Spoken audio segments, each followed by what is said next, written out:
Hola, muy buenas tardes para todos y todas. Queremos entonces cerrar el día de hoy con un panel de conversación o diálogo en torno al web scraping o raspado de datos para la toma de decisiones de política pública. En este panel súper interesante tenemos varias intervenciones, así como un espacio de diálogo. Y quisiera entonces empezar presentando a Lena Magnold, científica de datos de Data Sketch. Ella es matemática alemana y actualmente trabaja como científica de datos de Data Sketch.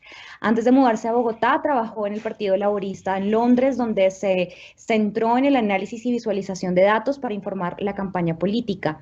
Se apasiona por el uso de datos en proyectos sociales para luchar contra la desigualdad, trabajar en temas de salud y educación y combatir el cambio climático. Adicionalmente, nos acompaña Mariana Villamizar Rodríguez. Ella es diseñadora y desarrolladora de Data Sketch. Ella, dentro de su trabajo, lidera el diseño de visualización de datos, información y diseño en web de Data Sketch, y en este marco es ingeniera de sistemas con enfoque en desarrollo en front-end y certificación en ciencia de datos.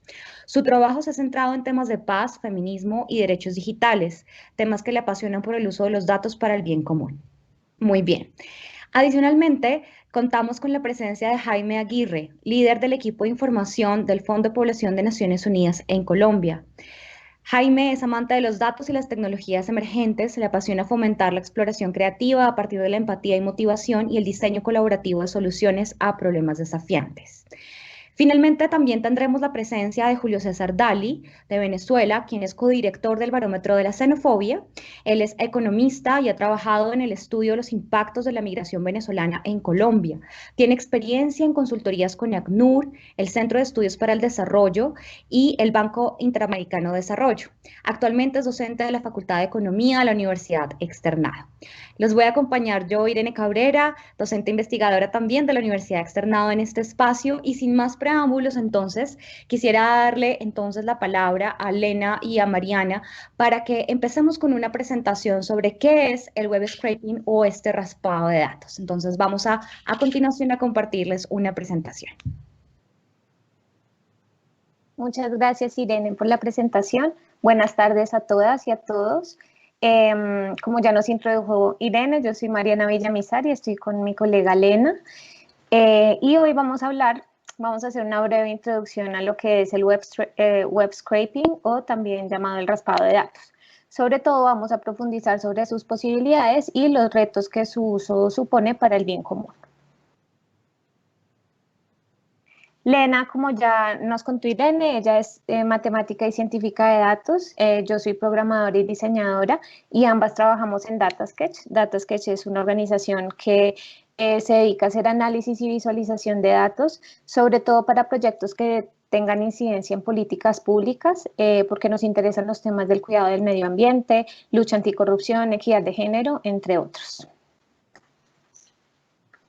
Entonces, hoy, pues, en esta breve presentación les vamos a contar un poco sobre qué es el web scraping, cómo funciona, qué tipos de datos podemos obtener con esta técnica, cuáles son sus posibilidades y limitaciones, y por último mostraremos algunos ejemplos actuales del uso del raspado de datos. Vamos a estar utilizando indistintamente este término web scraping o raspado de datos. Bueno, entonces, cuando nosotros enviamos un correo electrónico o cuando publicamos una foto en alguna red social, cuando guardamos un archivo en la nube, esencialmente lo que estamos haciendo es transferir datos entre aplicaciones o programas. La transferencia de estos datos requiere, pues, de estructuras de datos, protocolos y formatos rígidos para que ambos programas, el que envía y el que recibe, sepan interpretar estos datos. Y pues estos formatos y estos protocolos están bien documentados y están estandarizados. Es un proceso que no es legible para un ser humano, sino que es legible para las máquinas.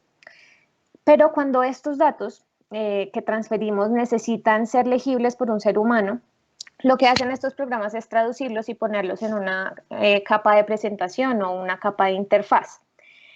Un ejemplo es cuando navegamos las redes sociales, por ejemplo Twitter, y leemos las publicaciones de los demás, pues realmente esos datos que estamos viendo están siendo traducidos para que los entendamos los seres humanos, pero en últimas esos datos están guardados en estructuras de datos muy rígidas en últimas, pues estas estructuras de datos o cómo están guardadas, pues es en bits.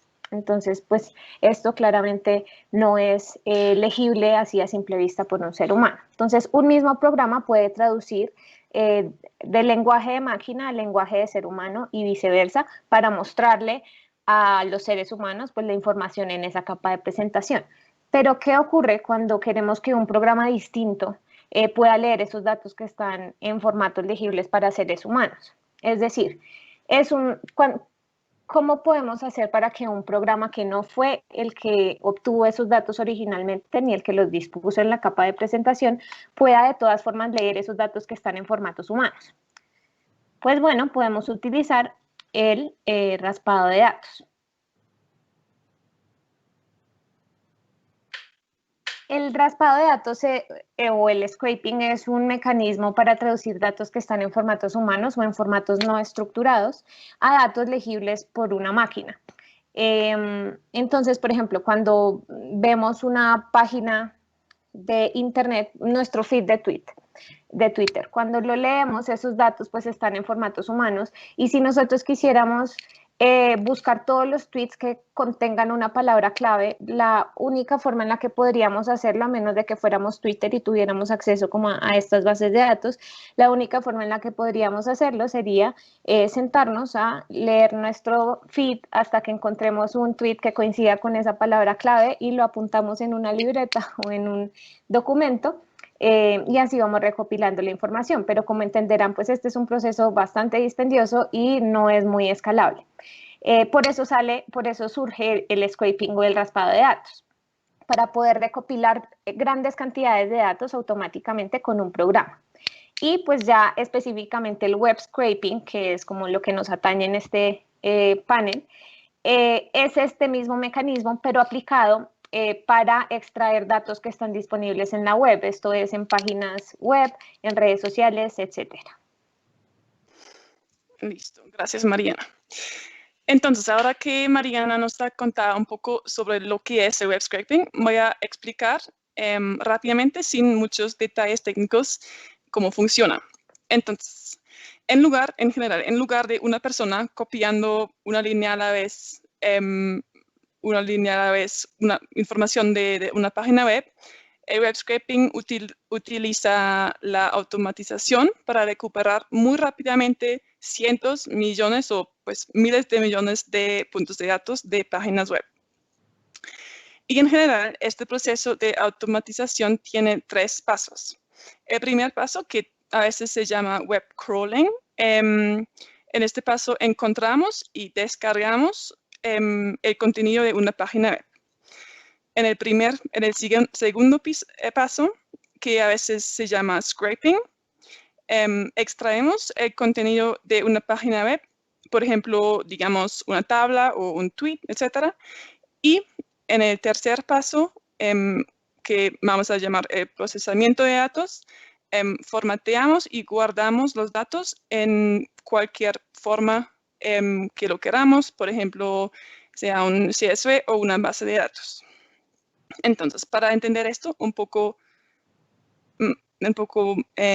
para hacer esto un poco más fácil, vamos a ver este ejemplo de una tabla en Wikipedia.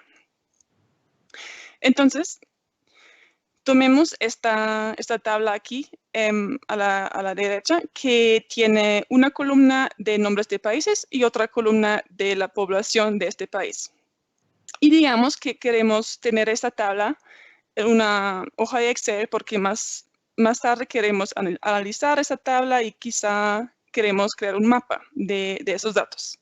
Entonces, vamos a usar web scraping para copiar el contenido de esa tabla a nuestra hoja de Excel. Cuando escribimos un programa de web scraping para este propósito, primero vamos a dar al web crawler el link de la página de Wikipedia en este caso. Entonces el crawler va a navegar por internet y va a buscar esta página. Obviamente este es un ejemplo muy sencillo y los web crawlers pueden hacer cosas mucho más complejas. Por ejemplo, pueden navegar por internet, pueden buscar contenidos siguiendo links, un poco como una persona con demasiado tiempo.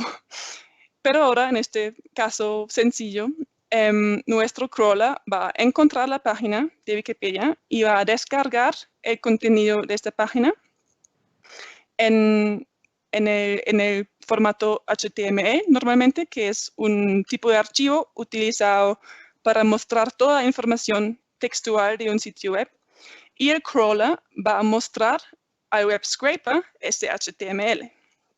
Y el scraper puede identificar a partir de HTML de la página dónde exactamente puede encontrar esta tabla de los países y la población que queremos, como de todo el contenido que hay en toda la página, por ejemplo, el título, los textos, todo lo que está en Wikipedia, puede encontrar esta tabla.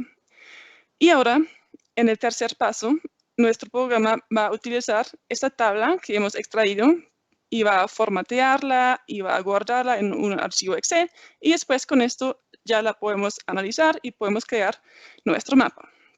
Obviamente, este ejemplo es muy sencillo y en teoría podríamos copiar esto manualmente, pero los web scrapers bien construidos pueden hacer esto a una gran escala y pueden capturar casi cualquier tipo de datos que se guardan en casi cualquier tipo de página web. Y con eso, en teoría, quiero hablar un poco qué tipos de datos se pueden obtener. Entonces, en teoría, como dije, cualquier página web que una persona pueda abrir y mirar puede ser raspada. Y aquí tenemos algunos ejemplos. Primero, las redes sociales, que es el tipo de datos a los que la gente se refiere muchas veces cuando habla de web scraping. En general, son las redes sociales, por ejemplo, Twitter, que probablemente es el ejemplo más famoso porque tiene 300 o más de 300 millones de usuarios y es un poco más fácil raspar Twitter que otras plataformas. Pero también hay otros tipos de datos. Por ejemplo, hay artículos de noticias, blogs, Wikipedia, que ya hemos visto, el mercador de valores, letra de canciones, etc. Hay muchas cosas. Ahora, uno de los tipos de datos más comunes que obtenemos del web scraping es el de los datos de texto. Por ejemplo, raspados de las redes sociales o artículos de noticias. Y hay muchas formas diferentes de analizar este tipo de datos. Y una forma de obtener una primera idea de, por ejemplo, los tipos de conversaciones que tienen los usuarios de Twitter sobre un tema es analizar las palabras más utilizadas en el cuerpo del texto. Y estas frecuencias de las palabras las podemos visualizar con nubes de palabras. Y aquí les quiero mostrar una de las aplicaciones que tenemos en el catálogo de DataSketch, con la que se puede hacer exactamente esto. Entonces aquí, esta app permite visualizar una nube de palabras con cualquier texto. Y aquí se puede ver que las palabras más frecuentes son las palabras que son más grandes en esta visualización. Y esta app automáticamente elimina las palabras comunes que no nos interesan. Y también si quieren ver el catálogo completo de las aplicaciones que tenemos, o si quieren probar esta aplicación, pueden usar este link aquí. Y esta aplicación y otras están disponibles de forma gratuita y solo tienen que crear una cuenta. Entonces, ahora que hemos visto cómo funciona el web scraping, queremos hablar un poco sobre las posibilidades y después sobre las limitaciones.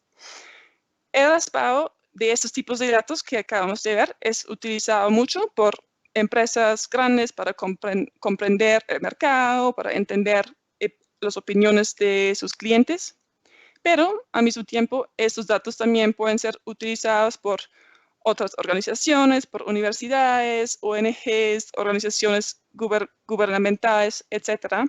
Y en general, hablando sobre las posibilidades, el valor que agrega el web scraping es que nos permite captar, analizar y comprender información que no existe en otra forma estructurada. Por ejemplo, en el caso de las redes sociales, nos ayuda a entender las opiniones y reacciones espontáneas de personas a las que tal vez no podríamos llegar de otra manera, por ejemplo, con entrevistas o con encuestas, porque ciertas personas o ciertos grupos demográficos no participan en estas cosas. Otra ventaja es que es relativamente barato y es relativamente rápido obtener y evaluar esos datos si tenemos la experiencia. Aquí también tenemos algunos ejemplos un poco más detallados. Por ejemplo, pues hay varios ejemplos de web scraping para analizar la efectividad de las campañas electorales en las redes sociales. También se ha utilizado el raspado para medir el impacto de grandes empresas internacionales como Uber o Airbnb en las economías locales. Y también se ha utilizado el web scraping para analizar las reacciones de los cambios en la política pública y para investigar opinión pública en general. Y sobre estos dos ejemplos, estos dos últimos ejemplos, vamos a hablar con un poco más detalle en un momento. Pero primero, a pesar de todas estas oportunidades que ofrece el web scraping, quiero mencionar también algunas limitaciones que deberíamos tener en cuenta. Primero, queremos hablar un poco sobre el universo de los datos o conversaciones. El análisis de la opinión pública mediante el uso de web scraping de Twitter, por ejemplo, está muy limitado por el sesgo introducido por los tipos de personas que usan Twitter. Desafortunadamente es bastante difícil encontrar investigaciones globales, pero, por ejemplo, en los Estados Unidos, solo el 22% de los adultos usan Twitter. Y esas personas que sí usan Twitter tampoco son representativas del público. Y hay algunas diferencias marcadas, por ejemplo, que los usuarios de Twitter son más jóvenes que el público en general, tienen más probabilidades de ser urbanos y tienden a tener niveles de educación y ingresos más altos que el promedio.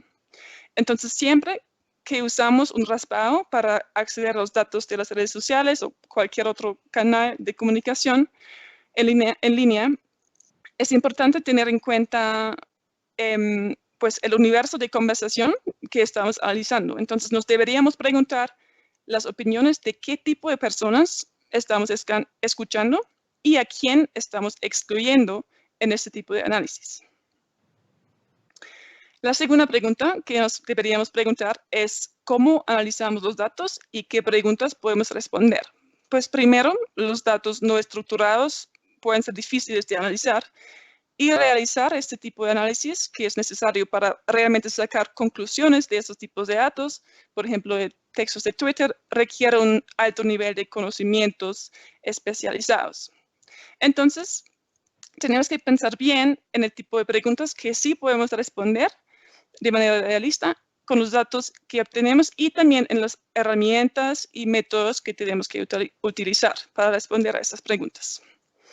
Finalmente, quiero hablar brevemente sobre la ética en torno al web scraping.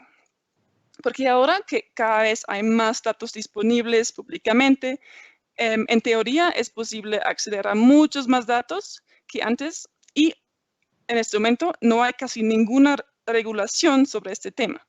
Entonces hay algunas preguntas que deberíamos hacernos cuando planificamos cualquier proyecto de web scraping. Por ejemplo, ¿cuál es la base jurídica de la captura de datos? ¿Cuánto tiempo guardamos los datos? ¿Estamos guardando y transmitiendo los datos de manera segura? ¿Para qué estamos usando los datos? Y como organización somos transparentes en cuanto a la captura de datos y a lo que hacemos con estos datos. Entonces, con estas preguntas, vamos a empezar con el primer ejemplo, que también es un buen ejemplo para estas preguntas. Entonces, lo que pasó aquí es en 2017, la Alcaldía de San Francisco cooperó con algunos investigadores de una universidad en los Estados Unidos para raspar la información de las aplicaciones de Lyft y Uber, para comprender cuántos conductores estaban en la ciudad en un momento dado. Y el objetivo era permitir a los planificadores municipales tomar decisiones sobre el presupuesto para las actualizaciones del transporte público y comprender en general mejor el impacto del tráfico en la ciudad y la gente. Y con esto, para mí personalmente, la alcaldía tenía muy buenas razones para esta investigación, para entender el impacto de este tipo de servicios en la ciudad. Pero la investigación inició una discusión sobre las cuestiones éticas de qué prácticas de captura de datos deben ser permitidas en nombre del interés público.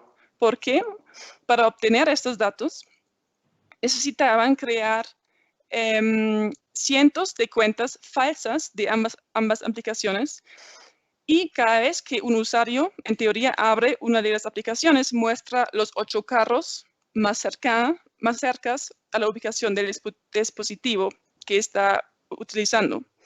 Entonces usaron un programa que imitaba el uso de una cuenta de las apps y colocaron las cuentas estratégicamente por toda la ciudad, y así podían obtener una estimación de todos los carros en la ciudad. Y uno de los hallazgos fue que de lunes a viernes en San Francisco, los carros de estas aplicaciones representaban alrededor de 20% del tráfico total. Y la alcaldía de San Francisco argumentó que no hay problemas éticos con esta investigación porque todos los datos utilizados eran accesibles al público.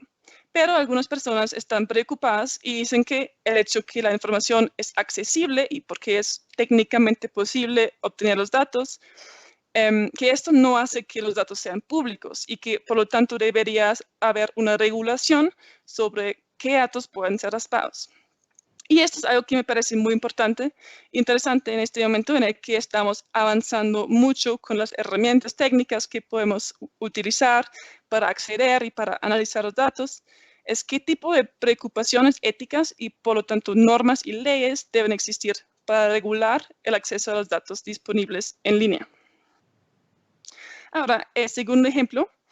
En este caso, un grupo de investigadores utilizó los datos obtenidos de un scraping de Airbnb para proponer recomendaciones para que las alcaldías gestionen el impacto que Airbnb tiene en el mercado de la vivienda y en las comunidades en general. Y de este estudio concluyeron que el web scraping era una herramienta efectiva para capturar este tipo de datos y que las regulaciones de compañías como Airbnb necesitan incluir una ejecución dedicada y que debería haber una distinción entre...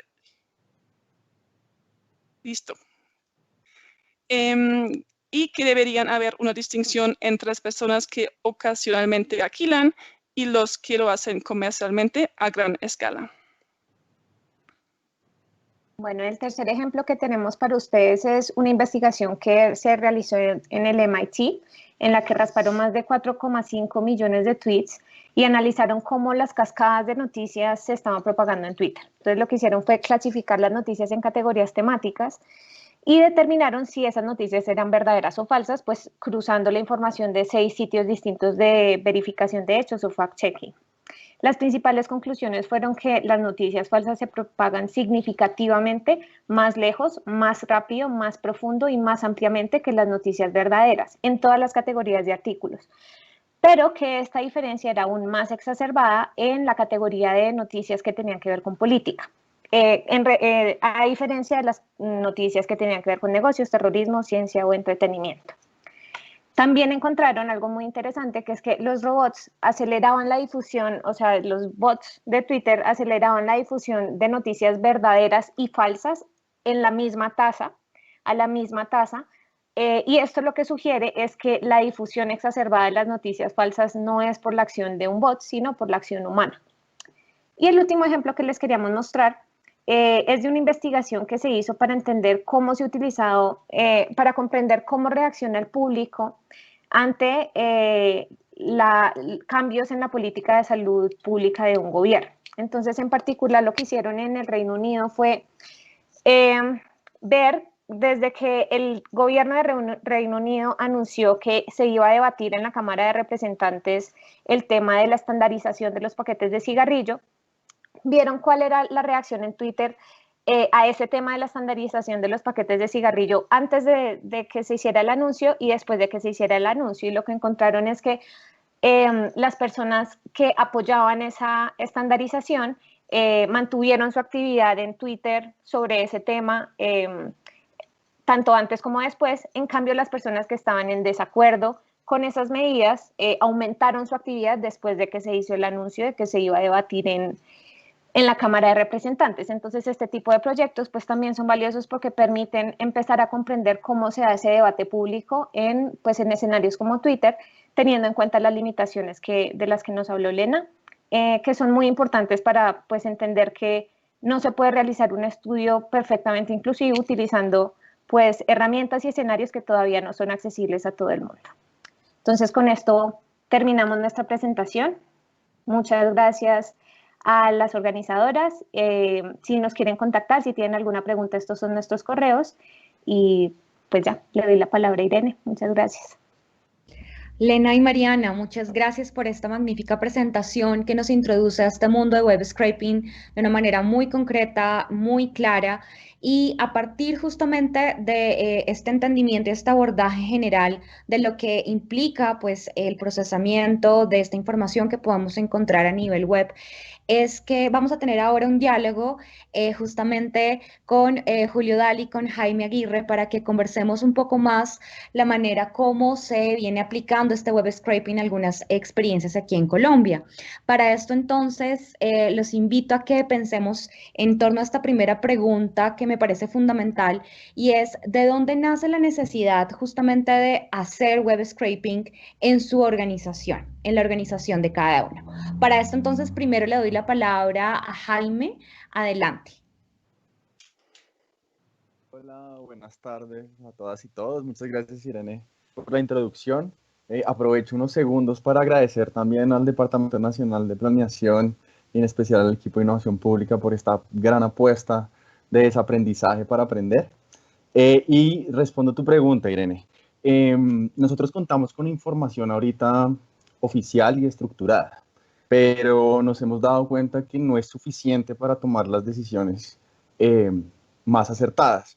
Entonces, lo que hacemos es complementar esta información estructurada de la cual somos consumidores con información no estructurada, y específicamente ahorita estamos raspando Twitter con el fin de encontrar la percepción que hay y también la desinformación perdón, que hay alrededor de la anticoncepción moderna. Y es que resulta que, como bien lo anotaba Lena y Mariana en su presentación, este tipo de noticias falsas y desinformación trasciende más rápido, ¿sí?, a una velocidad mucho más grande, y pues su sensación misma por ser información no verídica, pues se comparte mucho más. Entonces hay una gran cantidad de información o desinformación, ¿sí? Y los jóvenes que están consumiendo esta información a veces toman las decisiones que no son. Específicamente nosotros nos hemos encontrado, por ejemplo, varias prácticas alrededor del uso del condón, por ejemplo, porque parte de nuestro mandato está alrededor de la salud sexual y reproductiva, y nos hemos dado cuenta que hay un montón de mitos en redes sociales. Hemos encontrado, por ejemplo, que se promueve el uso del doble condón, o el uso así como Julio se está riendo, pero sí, aunque no lo crean, se promueve el uso de la Coca-Cola con la aspirina, y es una práctica que uno ve que se promueve no solo en Colombia, sino en toda Latinoamérica. Entonces, estas redes y la información que hay ahí transciende también las fronteras, y ahora el lenguaje, yo creo que son las nuevas fronteras de esta información. Entonces, lo que hoy pasa en Colombia y lo que se trine acá, en un día o en unas horas ya está también alguien viéndolo en otra parte del mundo. Entonces, nosotros usamos esta información para tomar mejores decisiones, básicamente. Y eso lo que hacemos es complementar la información oficial con la que tenemos, que además no es estructural, y necesitamos información más de tiempo real y que muestre efectivamente un poco y esté mucho más cercano a lo que opinan las personas. Cambio, gracias. Muchas gracias, Jaime. Bueno, y ahora le doy la palabra a Julio para que nos cuente un poco desde el barómetro de dónde viene la necesidad justamente de hacer este proceso de raspado de información. Muchas gracias, Irene. Buenas tardes a todos. Muchas gracias, Jaime, por tu intervención. Sí me estuve riendo un poco de eso que has encontrado. Gracias a Mariana y a Elena también y al equipo de innovación pública. Antes de comentar por qué es necesario el web scraping, quería comentar un poco sobre lo que nosotros hacemos desde el barómetro. Lo que nosotros hacemos es medir la xenofobia en línea en Colombia hacia la población migrante venezolana para poder estudiarla, identificarla, rastrearla y tener incidencia en los imaginarios de integración y de segregación con respecto a la población migrante. ¿De dónde nace la necesidad de utilizar una herramienta como el web scraping? Primero, de la ausencia de datos. Nosotros sabíamos y se sabía que la xenofobia estaba en aumento debido a encuestas de percepciones a ciudadanos que se hacían, en donde se podía identificar que los ciudadanos venezolanos que llegaban a Colombia sentían cada vez más eventos de discriminación. Sin embargo, no había una manera de poder rastrear si efectivamente la discriminación estaba aumentando o no, qué naturaleza tenía esa discriminación, dónde, cuándo sucedía.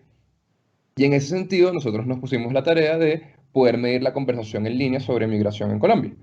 Una vez nosotros podemos identificar cómo se habla de migración en Colombia, podemos rastrear cuáles de esos mensajes se hacen con un tono discriminatorio o xenófobo, cuándo surgen y dónde, que es algo que es muy interesante y que nos hemos dado cuenta desde el barómetro lo poco que entendemos de la xenofobia. Entonces, en primero, surge esta necesidad por la ausencia de datos y segundo, por la necesidad de tener datos en tiempo real, como decía Jaime. Las encuestas, que es el método tradicional en cómo se obtiene esta información, son procesos muy costosos, tanto en dinero como en tiempo. ¿Sí? No podemos esperar 6 meses para saber si la xenofobia aumentó con las declaraciones o no. Necesitamos saberlo en tiempo real y en ese sentido nosotros logramos capturar esta evolución de la conversación de discriminación día a día. Perfecto, súper interesante. Y desde acá nos vamos dando cuenta también cómo pues, estas herramientas nos permiten también empezar a cuestionar una serie de lugares comunes que son erróneos, que terminan desinformando a la población, pero también nos permite empezar a mirar qué tipo de datos están generando impactos en los imaginarios y en la conducta de la sociedad, ¿no? Y cómo esto pues también puede ser aprovechado por tomadores de decisión. Tal vez me parece importante que podamos profundizar un poquito más en el tipo de resultados o en el tipo de productos que ustedes construyen dentro de cada organización con estos datos que están recogiendo a través de estas técnicas. Entonces, nuevamente le doy la palabra a Jaime. Bueno, gracias, Irene. Mira, nosotros a este momento hemos recopilado más de 800.000 trinos alrededor del tema de la salud sexual y reproductiva en Colombia y en América Latina.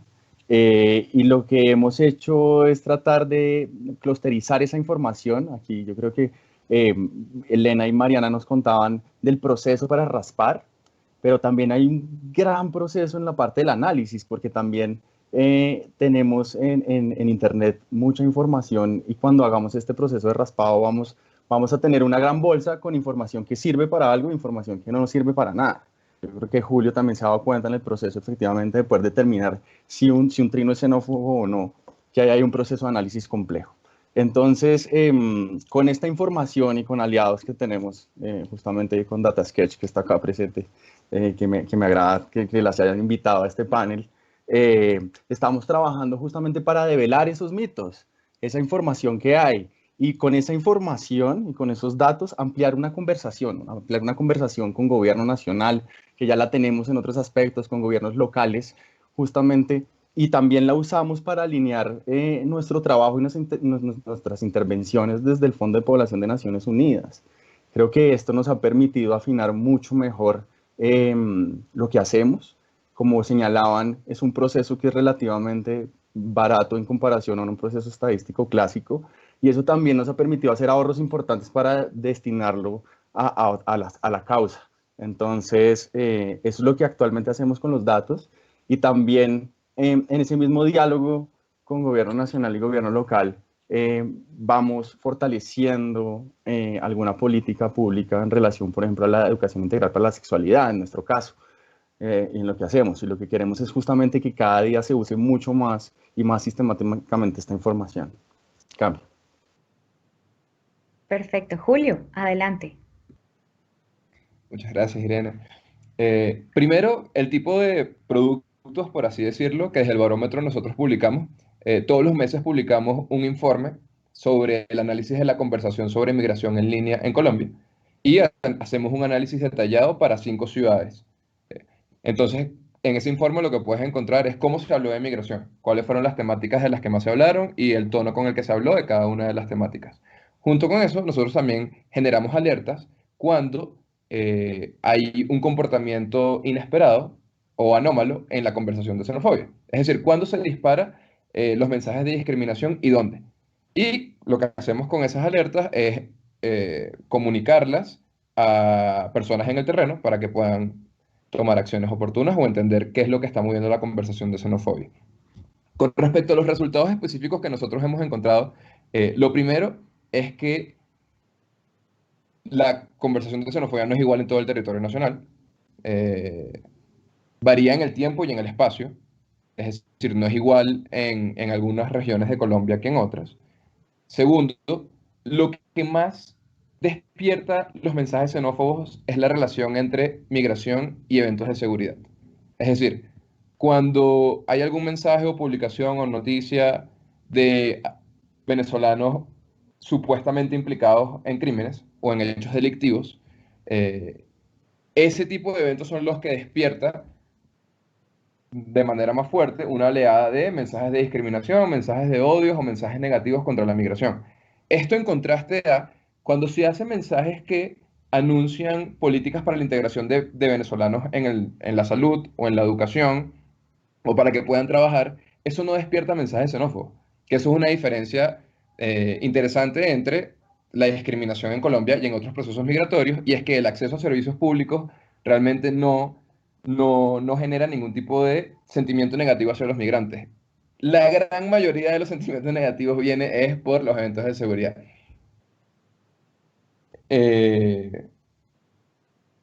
¿Sería eso? Aún estamos, no, lo que les decía al principio, a mí me gusta mucho escuchar a Jaime porque creo que también nuestro objetivo es entender para poder incidir bien. Y aún estamos entendiendo por qué en algunos lugares se presentan mayores tasas de discriminación que en otros y cuáles son los eventos puntuales que despiertan esa discriminación. Perfecto, y creo que este ejercicio que estamos haciendo de colocar en paralelo dos ejercicios que están basándose en la obtención de información que se deriva de la percepción de la población es muy importante porque nos empieza a dar a nosotros unas pistas en torno a las limitaciones también que podemos empezar a pensar que se asocian a esta información que se captura en la web. Muy bien nos lo señalaban nuestras expositoras previas, como pues en medio de este mar de información que está en línea, ¿cierto? Pues también hay ciertas restricciones que pueden sesgar la información o que nos pueden generar obstáculos, información que también tenemos que empezar a mirar cómo filtramos, cómo manejamos de manera adecuada, bajo unos estándares éticos.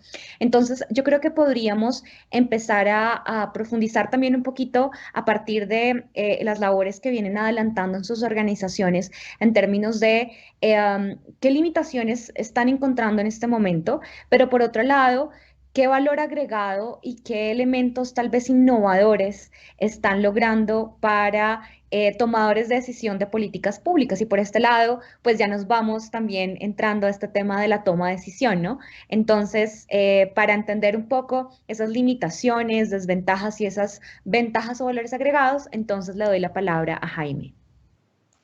Gracias, Irene. Lena y Mariana hicieron una buena exposición también al respecto. Creo que retomando desde ahí, yo creo que como valor agregado es efectivamente que en comparación con otros tipos de muestreos, llamémoslo así, resulta mucho más económico. Lo otro que nosotros también hemos encontrado como valor agregado, y lo decía Julio también, es poder identificar geográficamente cómo se dan los fenómenos. Por ejemplo, y les pongo acá un ejemplo con lo que nosotros estamos buscando, los mitos cambian en la sexualidad, lo que pasa en la costa Caribe y los mitos que hay cambian con el sur del país, efectivamente.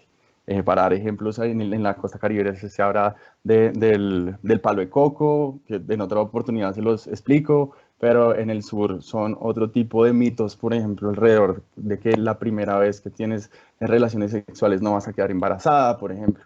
Entonces hemos encontrado varios niveles allí. Yo creo que el valor agregado es mucho en poder generar acciones a la medida, porque sí han habido intervenciones exitosas, pero a veces se cree que una sola fórmula sirve para todas las poblaciones. Entonces creo que esto es un valor agregado importante. En cuanto a limitaciones, yo voy a hablar de dos tipos. Una yo creo que es técnica, que también la expuso Lena en su presentación. Y yo creo que la misma comunidad de innovación, los que estamos metidos en esos, cada día nos damos cuenta de la gran cantidad de avances que hay de lo abierta que es esta comunidad de aprendizaje. Entonces, todas las semanas yo creo que hay nuevas investigaciones, nuevo código disponible, lo cual también abarata la operación y las mismas herramientas también pues llevan a eso. Entonces, yo creo que la limitación técnica es efectivamente que necesitamos más personas en esto, ¿sí? Más científicas de datos, así como Lena, como Mariana. Yo creo que son un gran ejemplo de mujeres metidas en esto, y yo creo que aquí es un mensaje también de que necesitamos más mujeres también metidas en esto. Y la otra limitación es la ética, porque nosotros nos imponemos limitaciones como Naciones Unidas allí. Y es que bien podríamos también llegar y publicar los microdatos, pero nosotros nos cuidamos mucho en eso. Creo que ahí hay un componente ético importante de los que hacemos esto, y es cómo nuestras acciones son sin daño. Y allí somos muy conscientes de la anonimización, de poder entregar datos agregados que no muestren y justamente hagan ese señalamiento hacia algunas poblaciones en específico. Entonces, yo creo que este es otro debate que hay que dar también más adelante. Creo que también el gobierno nacional ya ha empezado a hacer esas cosas con los compes de Big Data y etcétera. Pero son más las limitaciones técnicas y las éticas que nosotros mismos nos imponemos. Eso creo que es algo también que hay que valorar, cambio. Muchas gracias, Jaime. Alrededor de estos temas, uno empieza a notar, pues, que hay también unas brechas en términos de cómo manejar esta información, ¿no? Que viene apareciendo en la web, en términos, pues, de la libertad de opinión, en términos también de respetar justamente la identidad de ciertas personas. Y creo que ese es otro de los puntos que también genera tensión y que nos hace pensar, bueno, hasta dónde puede llegar la entrada, digamos, de estos sistemas de Big Data. Pero sigamos en este tema de las limitaciones y este valor agregado, y aquí le doy la palabra nuevamente a Julio para que nos cuentes del barómetro cómo ve este tema. Muchas gracias. Yo iba a decir lo mismo que dijo Jaime, y es que creo que tanto Elena como Mariana hicieron una buena explicación sobre las limitaciones. Efectivamente, creo que en nuestro caso es más evidente las limitaciones que ellas mencionan en términos del sesgo que tiene la población de Twitter. No todo el mundo utiliza Twitter, sino solo unas personas con las características que ellas ya mencionaron, y en ese sentido esa es una primera limitación grande, evidentemente. Eh, la segunda limitación que tenemos, y es un poco problemático, pero somos conscientes de eso, es que las personas son más propensas a decir cosas negativas que cosas positivas en redes sociales. ¿Sí? Es más probable que una persona cuando está molesta lo publica a que una persona que está neutral o que no tenga una emoción puntual que no sea una emoción negativa publique. En ese sentido, nosotros podemos tener un sesgo hacia allá, hacia que las personas que sí tienen una visión positiva hacia la migración no lo dicen tantas veces como las personas que tienen una visión negativa. Y por último, otra limitación importante que tenemos, y es que no necesariamente, voy a intentar ser claro con esto, pero me parece un punto importante, no necesariamente el comentario de corto plazo representa las percepciones de largo plazo hacia la población migrante. Obviamente, no, tampoco es que son completamente independientes, pero sí hay que tener muy en cuenta que en algún momento puntual aumente la cantidad de mensajes xenófobos, no necesariamente quiere decir que las percepciones de las percepciones de los ciudadanos hacia los migrantes también empeoraron indefinidamente o aumentaron en la misma proporción. Entonces, teniendo en cuenta esas tres limitaciones, pues esas son las tres limitaciones que tenemos más importantes desde el barómetro. Ahora hablemos del valor agregado. Eh, el primer valor agregado es que si queremos combatir la xenofobia hay que entenderla, hay que entender cómo surge, cuál es la idea detrás de, para poder generar una política pública que esté orientada a combatir ese fenómeno de manera efectiva. Entonces, si queremos entender la xenofobia, hay que entender cómo nace, dónde surge y por qué. Y eso es parte de lo que nosotros hacemos, entender qué eventos hacen que se despierte y qué eventos hacen que no, qué eventos hace que persista y qué eventos hace que no, cuáles son los grupos que están promoviendo mensajes y sobre todo cuáles son los grupos que están promoviendo esta narrativa que no es real sobre la migración venezolana y que fomenta los mensajes de discriminación. Todo eso son conocimiento muy útil para poder promover la integración de la población migrante venezolana en este caso, pero en general para poder entender la xenofobia como fenómeno en contextos migratorios como el que vive Colombia. Otro valor agregado, último, perdón Irene, que también es bien importante, es lo que les comentaba hace un tiempo de poder identificar en tiempo real brotes de xenofobia. Particularmente porque uno de nuestros aliados, la Fundación Interpreta en Chile, tiene un estudio donde logró identificar que un ataque que se hizo a un campamento de la población migrante en Brasil fue previamente tendencia en Twitter. Es decir, la gente publicó mensajes de incitación a la violencia contra la población migrante antes de cometer el evento como tal. En ese sentido, nosotros hacemos un gran esfuerzo de poder identificar y capturar mensajes de incitación a la violencia, que ojalá nunca pase, pero en caso de que pase, podemos identificar esa conversación cuando surja antes de que suceda el evento y alertar de manera oportuna. Perfecto, muchas gracias. Y pues justamente estamos reconociendo entonces cómo estas herramientas nos permiten tener mayor información, ¿cierto? Respecto a problemas públicos en donde es necesario que también intervengan las autoridades de manera oportuna. Y muchas veces creo que parte de los retos más importantes que se pueden generar con este cúmulo de información es lograr sintetizarla y lograr informar de manera concreta y oportuna a los hacedores de políticas. Entonces, me parece interesante que pudiéramos tener también una mirada frente a cómo sus organizaciones pues se vienen relacionando con los hacedores de política pública, qué reacciones tal vez o qué respuestas o acogida ha tenido el uso de esta información y digamos todo este análisis que ustedes están haciendo en términos de ya lo que hacen y tienen en cuenta básicamente políticos, autoridades, quienes están a cargo justamente de la toma de decisiones en el país. Entonces, para entender un poco ya estas implicaciones de este trabajo a nivel de política pública, pues le doy primero la palabra a Jaime. Gracias, Irene. Yo creo que hay que rescatar algo también de las entidades aquí, de los asesores de política pública, y es que están moviendo el interruptor. Están moviendo el interruptor para innovar, y yo creo que se ha abierto el espacio para que esta comunicación se dé. Mira, nuestra misión desde Naciones Unidas y desde el Fondo de Población de Naciones Unidas será aportar técnicamente a que se alcancen los objetivos que tiene el gobierno. Y en ese sentido, nuestra comunicación ha sido fructífera. Trabajamos con varias entidades del orden nacional, incluyendo al Departamento Nacional de Planeación aquí, pero también trabajamos con ICBF, con varios ministerios, con el Ministerio de Salud. Y esta información tiene buena acogida, porque es información nueva, información fresca.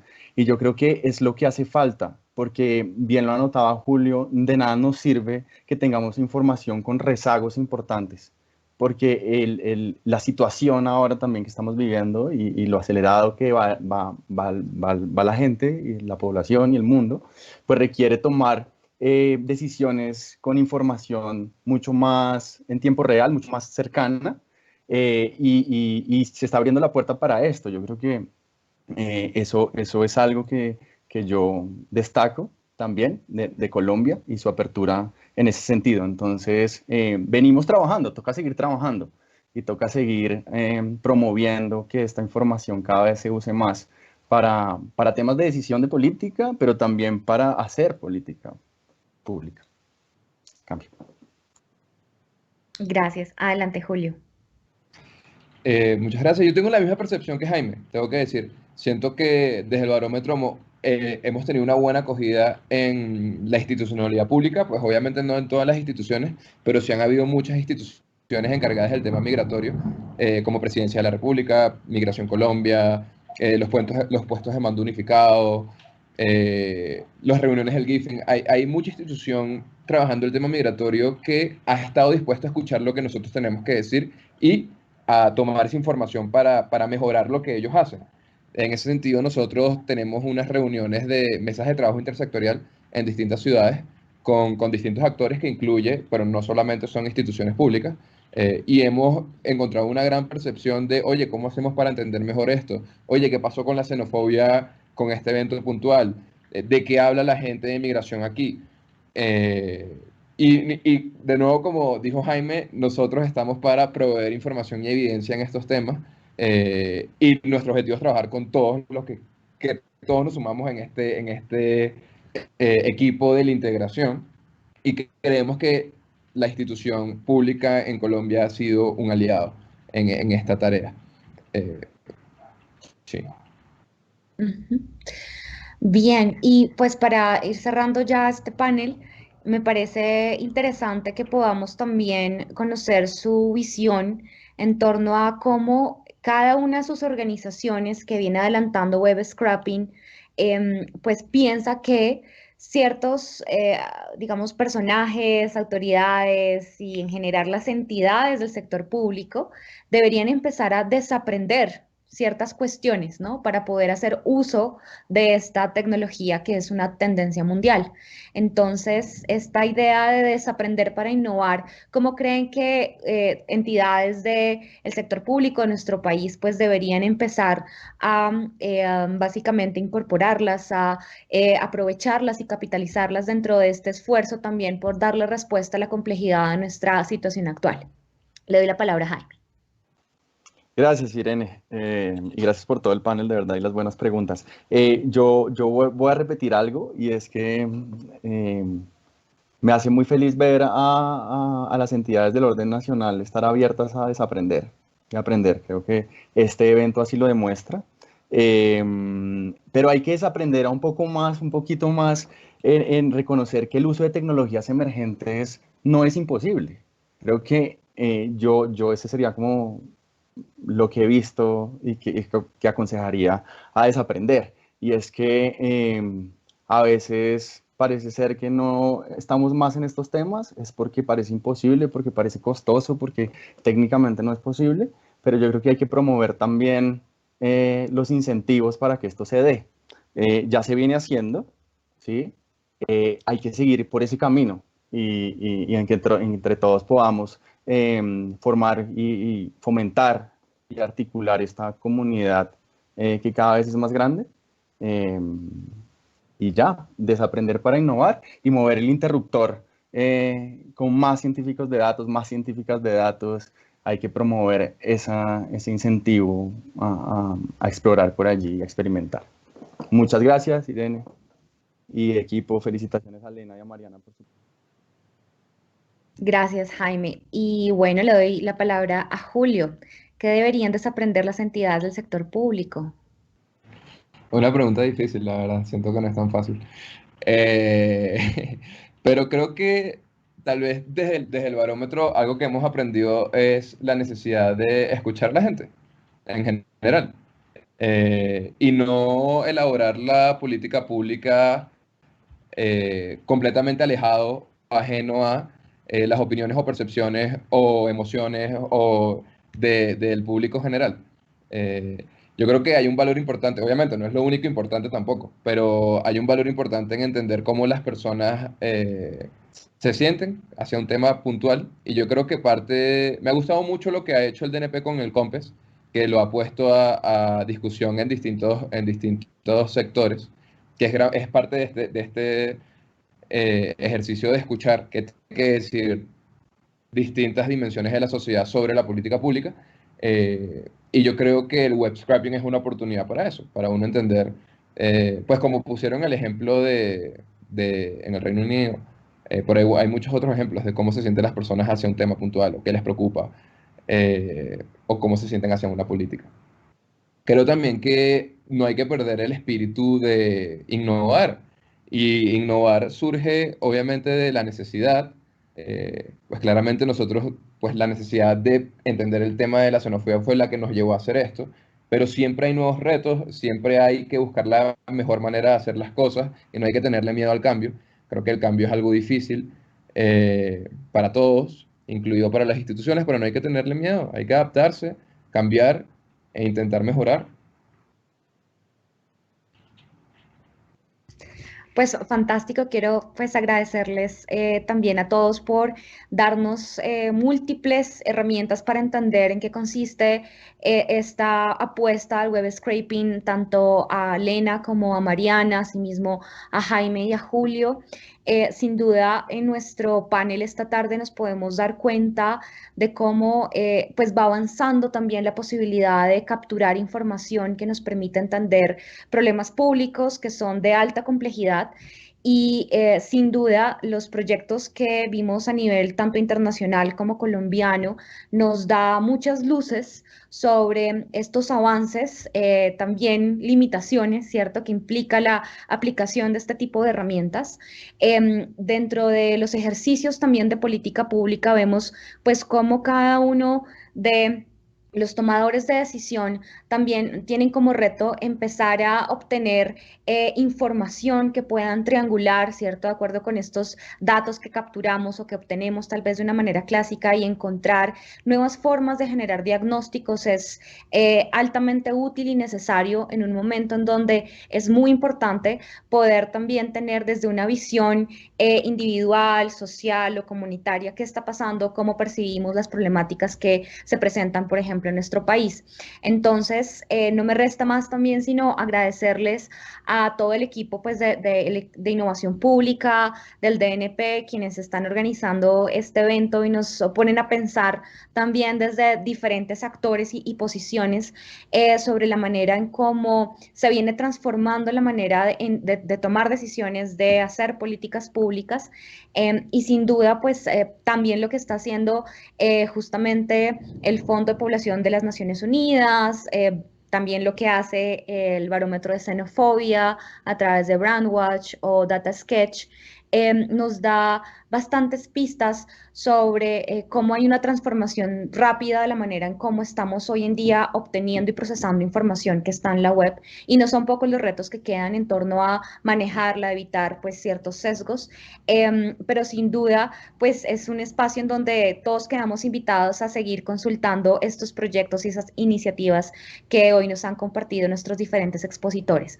Entonces, gracias a todos por acompañarnos el día de hoy. Creo que pues han sido unas jornadas maravillosas y seguiremos entonces conversando en torno a este tema de desaprender para innovar.